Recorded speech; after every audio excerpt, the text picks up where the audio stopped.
সুপ্রিয় দর্শক, কেমন আছেন সবাই? আমি এই মুহূর্তে আছি এই ঢাকার সাভারের ধ্রুবজ গার্ডেন, সেই ধ্রুবজ ছাদ বাগানে আমি এই মুহূর্তে আছি। আপনাদেরকে দেখাতে চাচ্ছি যে আসলে এই বাগানের কালেকশন, যে ছাদ বাগান, এই ছাদ বাগান শখ থেকে শুরু।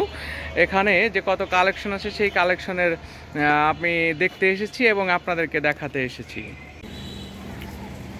সুপ্রিয় দর্শক, কোলাহল প্রিয় ব্যস্ত নগরী থেকে এই ছাদ বাগান যে একটু প্রশান্তি দান করে, তা এই আমি এসেই দেখতে পাচ্ছি। এখানে যে ছোট্ট পরিসরে একটা বাসাবাড়ির যে ছাদ, সেই ছাদের যে জায়গা কতটুক আসলে হতে পারে সেগুলো আপনারা জানেন, এবং তাই থেকে যে শখ থেকে একটু মনের যে ইচ্ছা থেকে এই ছাদে যে বাগান করা যায় এবং বিভিন্ন জাতের যে ফল ফলাদি এই ছাদে যে রোপণ করা যায় এবং এখান থেকে যে বাৎসরিক এবং প্রতিনিয়ত যে ফল পাওয়া যায় তা অবশ্য আপনারা জেনে থাকবেন। এর আগেও অনেকে দেখেছি এবং অনেক জায়গায় অনেকেই ছাদ বাগান করছেন এবং করে থাকেন। সমগ্র বাংলাদেশে আমাদের এখন ছাদ বাগান অনেকটা জনপ্রিয় হয়ে উঠেছে। সেই জনপ্রিয়তা থেকে এবং মনের ইচ্ছা থেকে এই ছাদ বাগান করা এবং ছাদ বাগানের যে সৌন্দর্য বৃদ্ধি করে এই গাছের সুন্দর গাছ এবং গাছে ঝুলে থাকা যে ফল, তা বাগানের সৌন্দর্য অনেকাংশেই বৃদ্ধি করে। আপনারা দেখতে পাচ্ছেন অনেকটা সুন্দর এই আম দেখা যাচ্ছে, হয়তো নাম জানি না। বাগানি যে আছেন, এই বাগানের নাম যে বাগানের যে ছাদ বাগান, এটার নাম আছে ধ্রুবজ গার্ডেন। তার নিজস্ব একটা ব্লগ আছে, সেই ব্লগে উনি দিয়ে থাকেন ধ্রুবজ গার্ডেন নামে, ধ্রুবজ গার্ডেন অ্যান্ড ব্লগ নামে তার একটা ব্লগ আছে। সেই ব্লগে তার বাগানের আপডেট দিয়ে থাকে মাঝে মাঝেই। আমি দেখতে পাচ্ছি উনি এখন সেই গাছের পরিচর্যা করছেন এবং গাছে পানি দিচ্ছেন। আমি কি আপনার সাথে একটু কথা বলতে পারি? নাম কি আপনার? মোহাম্মদ শহীদুল্লাহ। শহীদুল্লাহ, আপনি কত জাতের এখানে আম আছে? এখানে প্রায় 9 থেকে 10টা জাতের আম আছে। 9 থেকে 10টা জাতের আম আছে। কি কি নাম আম আছে আমাদেরকে একটু পরিচয় করাবেন? আম আছে আপনার হইল থাইল্যান্ডের বিখ্যাত কাটিমন আছে, চিয়াংমাই আছে।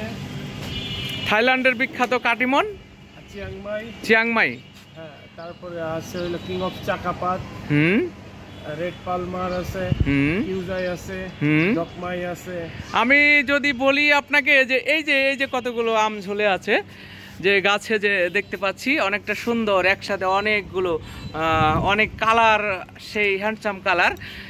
এই আমটার নাম কি? এটা চিয়াংমাই আম। চিয়াংমাই, আচ্ছা। চিয়াংমাই বলতে গেলে রেড ভ্যারাইটি। আচ্ছা আচ্ছা।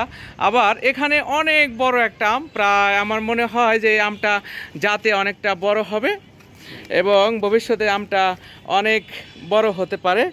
এখনই প্রায় আধা কেজির মতো আছে। এটা আসলে এটার নাম কি জানতে চাচ্ছি? কিং অফ চাকাপাত। এটা কিং অফ চাকাবাস। আচ্ছা, এই ছোট ছোট যে এই যে কাটিমনের মতো মনে হয়, যে এই আমটা কি আম জাত? বিখ্যাত মিয়াজাকি, সূর্যের ডিম যেটাকে বলে। ও, মিয়াজাকি। আমরা আসলে মূলত জেনে থাকি যে জাপানের বিখ্যাত এই আমগুলো। পৃথিবীর সর্বোচ্চ দামি আম বলতে আমরা আসলে মিয়াজাকিকেই বুঝে থাকি এবং সেই মিয়াজাকি আম এই গাছে ধরেছে। অসাধারণ।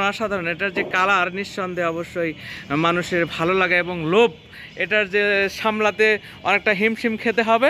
এবং এই যে কাটিমনগুলো দেখতে পাচ্ছি, থোকায় কাটিমনগুলো ধরেছে।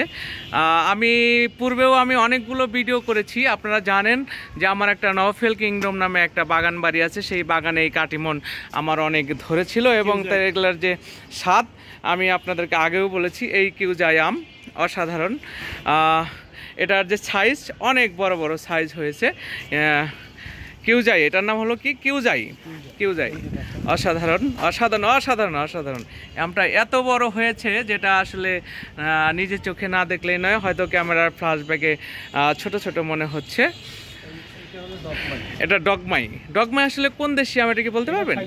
থাইল্যান্ডের ডগমাই। হ্যাঁ, সুন্দর। এই আমগুলো অনেকটাই সুন্দর। হ্যাঁ, প্রায় থোকায় থোকায় আমগুলো এসেছে। তবে প্রতি বছরে না, এবারের বৃষ্টি বাদলা একটু কম হওয়ার কারণে অনেকগুলো আম নিচে ঝরে গেছে এবং অনেক থোকায় থোকায় আমই ছিল। আপনারা দেখতে পাচ্ছেন যে এই দেখেন গাছগুলোতে অনেকগুলো এই যে এখানে আম ছিল, এখানে আম ছিল, দেখা যায় রৌদ্রের তাপে অনেকগুলো আম এখানে এই বোটা থেকে ঝরে পড়ে গেছে। আসলে এই আমটা কি আম? এটা রেড পালমার। এটা রেড পালমার। রেড পালমার আসলে এটা কোন জাতি, কোন দেশি, এটা বলতে পারেন? American red Palmer. অসাধারণ এই যে আমের যে কালার এবং এটার যে সুন্দর বাহ্যিক যে সুন্দর আমের সৌন্দর্য আসলে কালারে হয়ে থাকে। আমরা আসলে আমাদের দেশে যে দেশীয় আমগুলো আছে এরকম আসলে কালার কখনো দেখা যায় না এবং আমগুলো দেখলেই বোঝা যায় যে আসলে এগুলো আমাদের দেশীয় না, এগুলো প্রায় বিদেশি আমের জাত। কারণ আমাদের দেশে সিন্দুরা নামে একটা আম আছে এই ধরনের কালার, কিন্তু এরকম সাইজ নয়, সাইজগুলো একটু ছোট সাইজের। তবে এই সাইজটা অনেকটা বড় হবে আশা রাখি এবং এটার যে কালার, এই কালারটাও হলো উন্নত মানের। আমরা এবার দেখতে চাই আসলে আপনার যে পিছনে আর একটা রেড কালারের একটা লম্বা লম্বা যে আমগুলো আছে সেগুলোর একটা নাম এবং আমি শুনতে চাই তার ডিটেলসটা, আসলে কিভাবে এই আম সংগ্রহ করলেন। চিয়াংমাই। চিয়াংমাই আসলে কোন দেশি আম এগুলো? এটাও থাইল্যান্ডের চিয়াংমাই রেড ভ্যারাইটিস। এই অসাধারণ প্রিয় দর্শক, আপনারা দেখতে পাচ্ছেন যে এই যে কালারটা, আমের কালার, অসাধারণ এই কালার। এরকম কালার আসলে আমরা সচরাচর আমাদের দেশে দেখতে পাওয়া যায় না। এগুলো নিঃসন্দেহে বিদেশি আম এবং বিদেশি আমের যে চেহারা এরকম হয়ে থাকে। আসলে আমি আপনার কাছে জানতে চাচ্ছি আপনার এই বাগান করার উদ্দেশ্য কি? আগে ইউটিউবের থেকে বিভিন্ন প্রোগ্রাম দেখতাম, ছাদ বাগান দেখতাম। ওই ছাদ বাগানের থেকেই আমার মানে উৎসাহ জাগছে। তারপর থেকে আমি চিন্তাধারা ছিল যে একটা ছাদ বাগান করবো। ওইখান থেকে আসলে আমি এই ছাদ বাগানটা দিকে ঝুঁকলাম। আমার ছোটো দুলাভাই ছাদ বাগান করছিল, ওনারটাও দেখে একটু উৎসাহিত হয়েছি। তারপরে নিজেই শুরু করলাম 2022-এর অক্টোবরের থেকে। আজকে আমার 2024 সাল এই পর্যন্ত আসছি। আচ্ছা, আপনার ভবিষ্যৎ পরিকল্পনা কি? এইটার থেকে আস্তে আস্তে আমি শিখা পরবর্তীতে একটা বড় পদক্ষেপ বাণিজ্যিকভাবে যাওয়ার চিন্তা ভাবনা আছে।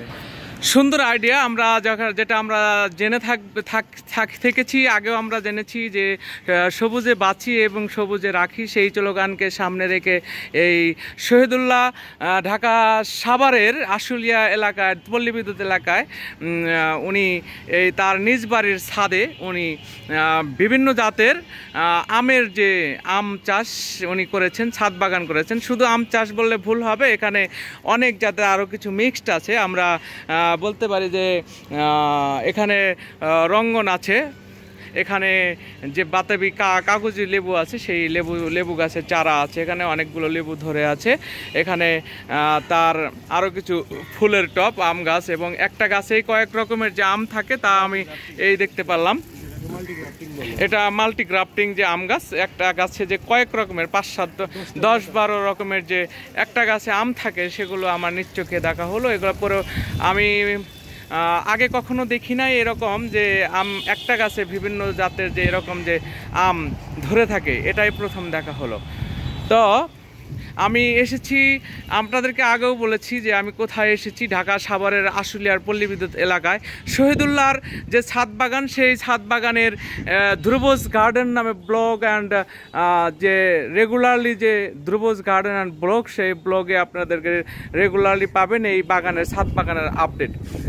সুপ্রিয় দর্শক, আপনারা ভালো থাকবেন, সুস্থ থাকবেন এবং আপনারা আমার জন্য দোয়া রাখবেন, আমি যেন ভবিষ্যতে আপনাদেরকে ভালো কিছু দেখাতে পারি এবং বিভিন্ন ছাদ বাগান যেন আপনাদেরকে ঘুরে ঘুরে দেখাতে পারি। আপনারা দেখছেন আমি এই পল্লী বিদ্যুৎ এলাকা থেকে আবারও শুভেচ্ছা জানাচ্ছি আপনাদেরকে। ভালো থাকবেন, সুস্থ থাকবেন।